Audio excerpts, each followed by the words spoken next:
Gospodarska zbornica Slovenije je 13. maja 2013 pripravila posvet in okroglo mizo z naslovom Kako pametno razdolžiti podjetja. Udeležence sta uvodoma nagovorila dr. Senko Pličanič, minister za pravosodje Republike Slovenije, ter magister Janez Fabijan, namestnik guvernerja Banke Slovenije. Minister Pličanič je kot osrednje vprašanje, s katerim bi se morali v državi soočiti, izpostavil učinkovitost pravne države oziroma pravnega sistema in znotraj tega sodstva. Kaj nam pomaga rešiti javne finance, rešiti banke, tudi rešiti vprašanje prezadolženosti slovenskih podjetij z neko zakonodajno rešitvijo, kakšno imamo v mislih, nekateri bo več govora o nadaljevanju, če nam pravosodni sistem ne funkcionira, če je sodstvo prepočasno, če tudi drugi deli pravosodnega sistema svojega posla ne opravljajo tako, kot bi ga morali. Magister Fabijan pa je med drugim poudaril. Mi smo program skupaj z ministrstvom pripravili smo strategijo, tudi pri bankah, katere terjatve se najprej prenesejo.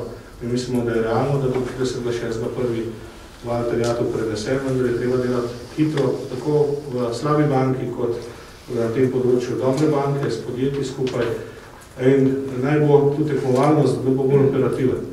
V bistvu je pa vse skupaj zelo komplementarno. Na okrogli mizi, ki jo je vodil svetovalec generalnega direktorja GZS Goran Novkovič, so o izzivih pri razdolževanju podjetij razpravljali dr. France Arhar, direktor Združenja Bank Slovenije, strokovni sodelavec Ministrstva za pravosodje Andrej Simonič, vodja delovne skupine za finančno prestrukturiranje podjetij pri Združenju Menedžer Branko Greganovič, odvetnik in poznavalec italijanskega načina prestrukturiranja podjetij Damjan Trpin, predsednik Združenja stečajnih upraviteljev Marko Zaman ter predsednik GZS magister Samo Hribar Milič, ki je ob koncu posveta dejal. Mislim, da se tudi to institucionalno pot, ki država izbere za reševanje podjetij, naredi depolitično in zelo transparentno in profesionalno z merljivimi njihovimi rezultati dela.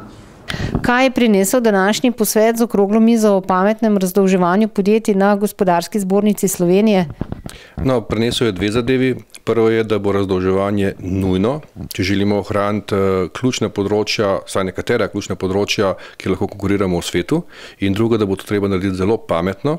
Kar nekaj je bilo danes pomislekov, kar nekaj je bilo besed o pasteh in seveda bomo vsi v tej državi morali graditi na tem, da se jih izognemo in pa da hkrati začnemo bistveno bolj zaupati drug drugemu.